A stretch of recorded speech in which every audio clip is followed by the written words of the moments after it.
ॐ सहना भवतु सहनौ भुनक्तु सह वीर्यं करवावहै तेजस्विनावधीतमस्तु मा विद्विषावहै। ॐ शान्ति शान्ति शान्तिः। हरि ओम। Today's subject is the spiritual quest. First point, spiritual conversion. The young prince Siddhartha was sitting alone under a tree in his palace garden, absorbed in his thoughts. It was midnight, and the whole world lay hushed in darkness and silence.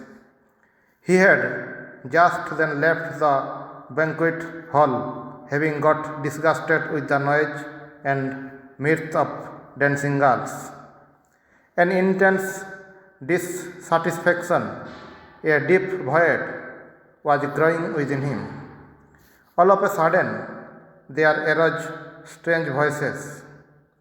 As he listened, he heard some celestial beings singing in chorus, "We mourn for rest, alas, but rest can never find. We know not whence we come, nor where we float away. Time and again we tread this round of smiles and tears. In vain we pine to know whither our pathway leads, and why we play this empty play. Rise, dreamer, from your dream, and slumber not again." Siddhartha rose from his seat, had a last look at his sleeping wife and child, and set out on his historic journey that ultimately made him Buddha, the enlightened one. Buddha was not alone in taking to the spiritual path. The Kathopanishad says, "Arise, awake, and realize the truth following the great teachers." Indeed, from time immemorial, God has been speaking to men through the great scriptures to take up the cross and follow Him. And in obedience to this call, thousands of people in the East and in the West have given up their all and taken to this journey into the superconscious realms. For ordinary people, this world and its pleasures are of great importance, but there are people who hunger and thirst after the eternal and the infinite. Think of Swami Vivekananda's struggles and relentless search for truth. He was extraordinarily pure, strong, handsome, intelligent, and talented, and could have risen to any height in worldly life if he had only cared to. The poverty and helplessness of his family was another compelling force to drag him into the worldly life. But in spite of all these temptations, he chose the path of renunciation and service. One day or other, in the life of every man must come a time when he too feels the call of the spiritual ideal. When such a call comes, he cannot but listen to it. Nothing in the world can then give him satisfaction. He can never find peace until he follows the dictates of that higher call. This inner awareness and compelling urge to follow the higher ideal makes the beginning of spiritual life. This spiritual ideal then fascinates him and haunts him all through life. This change from following worldly ideals to following a spiritual ideal is called conversion. Spiritual life begins with that. In the case of some people, this conversion is sudden. In the case of some others, it is a gradual development. The number of people who undergo such genuine conversion is rather small at any time in any country. Whether you like it or not, True spiritual life is only for a chosen few. There can never be any mass spirituality. However beautiful this ideal may seem to you. The Bhagavad Gita says that out of thousands of people, only a few take to spiritual life, and out of the latter, fewer still really attain the highest superconscious realization. But let us all think we are these chosen few and strive to make ourselves fit for the fulfillment of the highest spiritual ideal. Our next point is spiritual aspiration is a rare blessing. In the field of religion also there is a kind of aristocracy. The great saints and sages, the illumined souls in all religions form a class by themselves. But unlike worldly aristocrats, these spiritual aristocrats are always willing to share their riches with others. They are only too glad to give to others what they themselves enjoy. But the pity is few people care for the great treasures of spiritual life.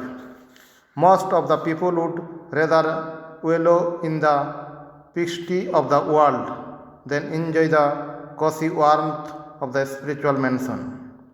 You can take a horse to the water, but you cannot make it drink if it does not want to. So, you need not look around to see how many people are following the spiritual path. If you feel the call of the higher ideal, you should follow it and try to fulfill its conditions. If others don't pay any heed to that call, you cannot do much about them. A parting of ways is inevitable in spiritual life. Shankaracharya says, a human birth, desire for emancipation, and contact with holy men. These three are very rare and are attained only through the grace of the Lord. But even these three advantages are not enough. We must be eager to profit by these and must be willing to sacrifice everything for spiritual life. There must be the readiness to undergo any hardship, pay any price to achieve the supreme goal of life. We should look upon it as a great fortune that for some reason or other our mind possesses an attraction for the higher and eternal things, and should see that we steadily and gradually proceed along the higher path, never flagging till we reach the goal. Our spiritual fervor is to be maintained. But we very often run the risk of becoming slack. Thus, spiritual striving stops in most people after they have taken to the spiritual life for a certain time. Their minds are too restless and too outgoing to keep up this spiritual fervor and intensity for a very long time, and to go on steadily and doggedly with their spiritual practice and readings and strategy. So, we should be on our guard. Dogged tenacity is the one thing needed for spiritual life. All progress can only be had through great steadiness and tenacity, never allowing ourselves to flag or to become lukewarm. Wordsworth says in one of his famous poems, our birth is but a sleep and a forgetting. In another ode, he says, the world is too much with us, late and soon, getting and spending. We lay waste our powers. We should not spend all our time in this state. Next point is no lasting satisfaction in the world. Very often, when we get a thing, we find that we never really wanted it. We may have been seeking it, but when we get it, we may actually find that the desire was vanished and some other desire has taken its place.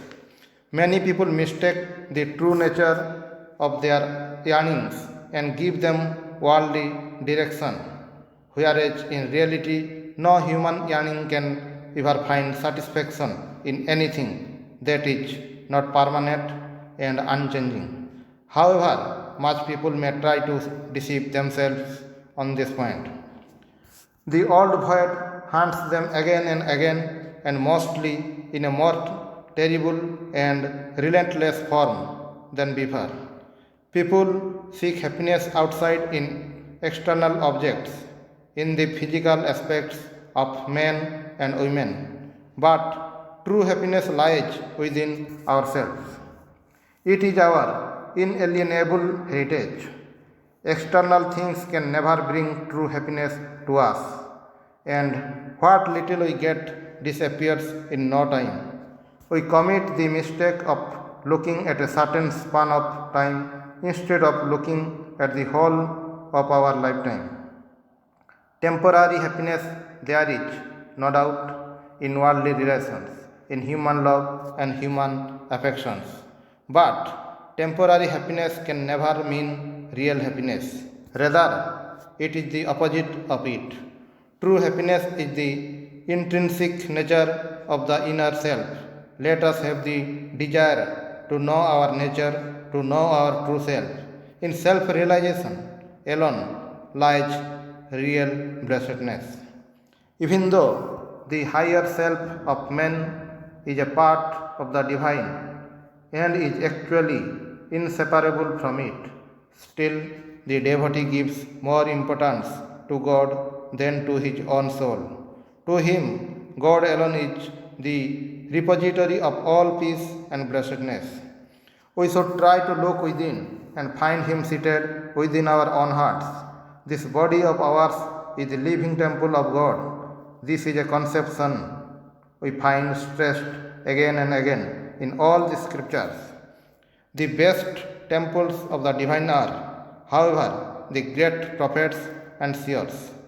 That is why they exert the great influence. Those who have realized the truth in their own souls alone can teach others the way to realization. The Lord is always at the back of our minds, at the back of our personality, and only if we can pray with a fervent heart will the prayer be heard, otherwise not. We should never think in terms of worldly happiness while praying. Happiness, as it is ordinarily understood, is no real index of spiritual life, no proof whatever of spiritual progress or realization. Spiritual happiness is of a different kind. It is the peace of God which passeth all understanding. We should not ask God for the things of the world. Suppose He grants them. The material things may bring troubles too. When we approach this great boon giver, we should never ask Him for worldly things connected with personal wishes and desires. We may approach the Lord just for saving our souls from getting drowned in the ocean of worldliness and infatuation for material things. Ordinarily, if we feel unhappy, we would rather adjust ourselves to our unhappiness and cling to our desires and fancies than change our ways and come to truth and bliss. We are so body bound that we stress physical enjoyment more than everything else and are not prepared to renounce it.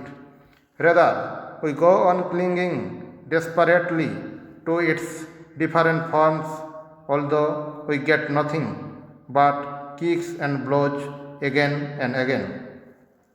Such is the tremendous power of Maya or ignorance. The great father or the great mother is witnessing the children at play. It is only when the child gets tired of its toys and childish occupations that the Lord really comes to it and draws it away from the playland of illusion. Children play with sweets, with dolls, with toy soldiers, with toy houses, with toy cars, and nothing can be done by the Lord until they get tired of these and turn away from them in utter disgust. God takes it as great fun, and then one day the child has become a little grown up and cries, "What have I done with my life?" And the Lord says, "Yes, what have you done, my child? Who asked you to do it? Who asked you to go on playing indefinitely in such a foolish way? Who asked you to get hurt and get entangled with your toys? Who did it all?" And then, very often, it is already too late, and the child sits in the ruins of its shattered life and wails. Om Shanti Shanti Shanti Hari Om Tat Sat.